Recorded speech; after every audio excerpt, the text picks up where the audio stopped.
Bila saya sebutkan bajet saya yang sikit ni, diorang tak nak layan saya lah.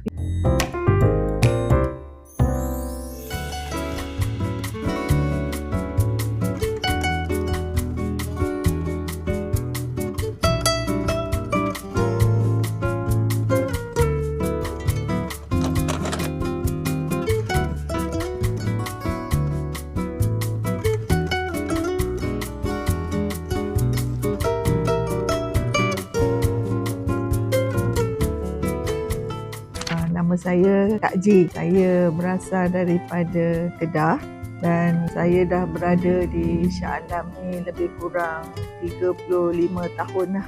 Saya mula-mula teringin untuk nak upgrade saya punya rumah, living room. Jadi saya selalu masuk Facebook cari ID. Jadi Facebook tu keluarlah beberapa ID dan saya terpikat dengan White Dot ni sebab dia kata jangan kena tipu ke, something like that. Saya berhubung dengan beberapa ID company. Soalan yang pertama yang ID-ID lain tanya, berapa bajet? Bila saya sebutkan bajet saya yang sikit ni, diorang tak nak layan saya lah. Tapi bila saya berhubung dengan White Dot, bila saya sebut, dia tak nampak bajet saya tu sebagai satu limit untuk dia terus memberi servis. Jadi saya rasa ada jugalah ID-ID yang prihatin dengan bajet-bajet customer ni dan cuba untuk membantulah customer dia dengan bajet yang dia ada, bukannya reject secara total lah. Itu yang saya dapat rasakan. White Dot ni dia prihatin lah dengan permintaan customer dan dia akan gunakan berapa saja bajet yang customer ada untuk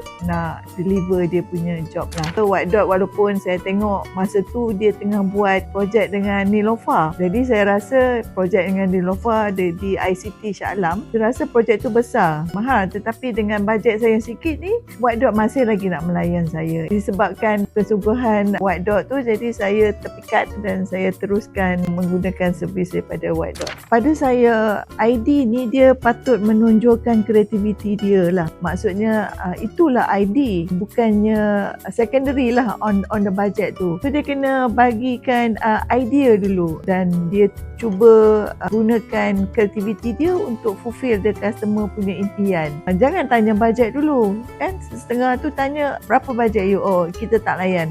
Bukan satu dua ya, a few yang saya call memang itulah approach diorang dan saya dapati approach daripada White Dot berbeza.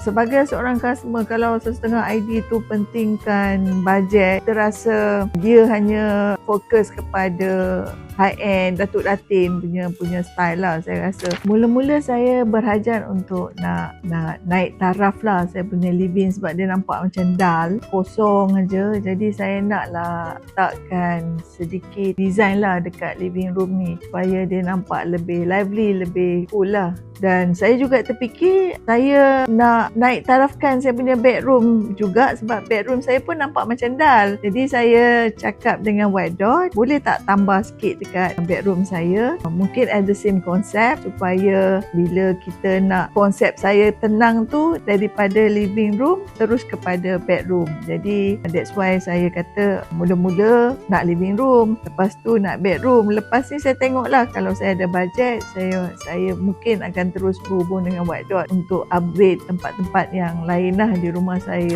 Saya suka rumah yang cool, lepas tu my favourite area cermin lah. Saya nak ada cermin yang boleh nampak diri saya as a whole.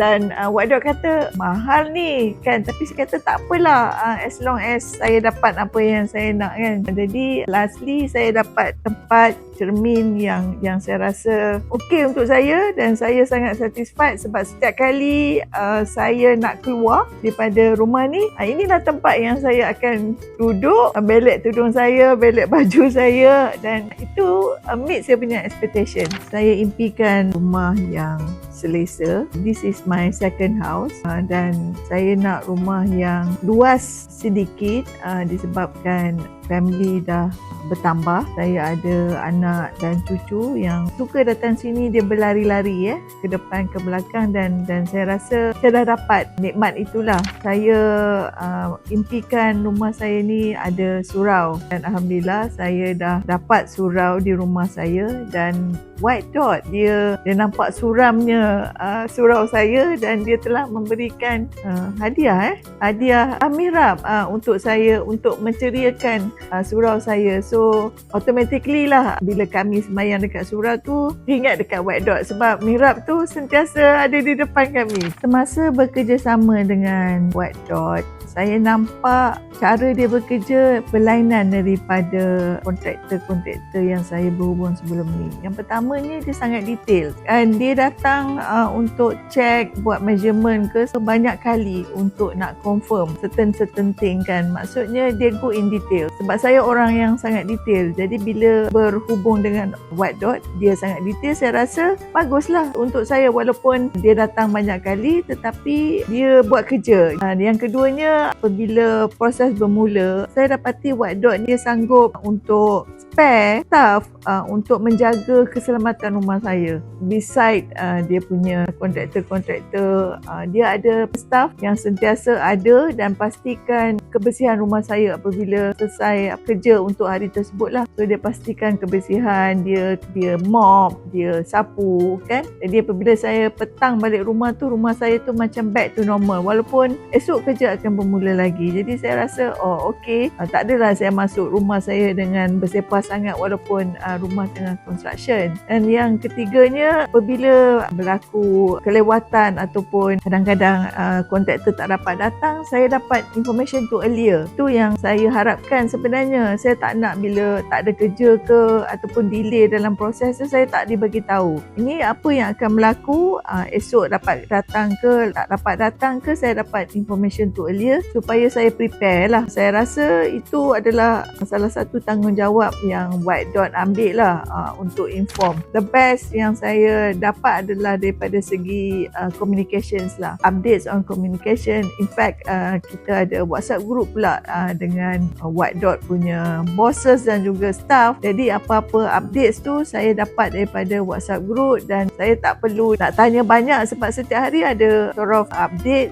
Jadi saya dapat tahu esok hari ni dah buat apa, esok nak buat apa. That's why I kata communication tu. Kadang-kadang bila kita berhubung dengan kontraktor lain, kita pun tak tahu apa yang dia nak buat hari ni, esok, minggu depan dan sebagainya. So itu yang saya nampak uniknya white dot ni. Dia pentingkan keselesaan tuan rumah dan dia sentiasa nak pastikan kebersihan dan juga keselamatan barang-barang dalam rumah dan sebagainya. Jadi itulah yang saya katakan kepercayaan dan trust tu adalah bila saya berhubung dengan white dot. Saya rasa white dot beside business, dia juga nak mengutip pahala lah apabila untuk kawasan-kawasan yang tidak dalam renovation tu pun dia akan bagi nasihat, bagi advice macam mana nak mencantikkan kawasan-kawasan tersebut lah. Sampai ke bukan surau saja, di luar daripada projek, white dot juga telah advise saya untuk kapet yang sesuai untuk kawasan living room saya. Kosong table sebab nampak macam kosong, sebab saya akan cuba untuk kurangkan perabot rumah saya tapi tidaklah sampai nampak dull. Jadi white dot menolong saya. Saya rasa dia passionate lah. White dot punya passionate pasal design untuk terus mencantikkan rumah klien dia tu jadi satu trendsetter lah untuk ID yang lain. Jangan pentingkan in term of cost yang memerlukan RM1 tetapi idea-idea lain seperti consultation tadi tu yang saya rasa dia tak memerlukan RM1 pun tetapi just an idea untuk memberi idea kepada tuan rumah, mendapat idea untuk mencantikkan rumah mereka lah. Itu yang saya rasa uniknya white dot ni daripada ID ataupun kontraktor yang lain lah.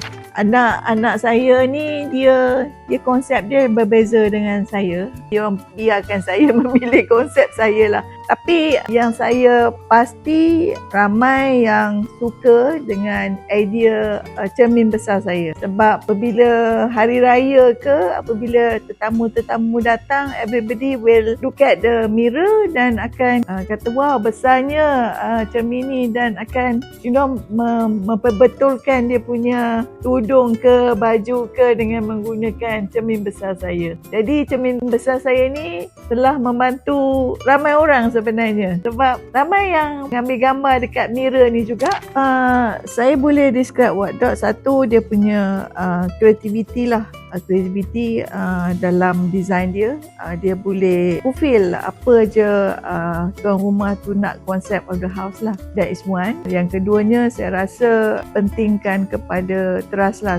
Saya daripada mula projek dengan White Dot sampai akhir, saya nampak kesungguhan untuk diorang menyiapkan projek mengikut waktu yang ditetapkan lah. In term of price ni, apa yang White Dot boleh bantu adalah dia akan design kita punya dreams tu within kita punya budget lah. Jadi walaupun dia dapat designkan within apa budget, tapi jika ada tambahan budget, dia akan kalau ada budget lebih, kita boleh buat macam ni, kita boleh tambah baik ini lagi lebih cantik. Jadi terpulanglah kepada tuan rumah untuk nak decide sama ada nak tambah bajet ataupun tak. Tetapi pada asasnya dia akan design kita punya rumah tu berdasarkan kepada bajet yang ada. Terima kasih White Dot. We love White Dot.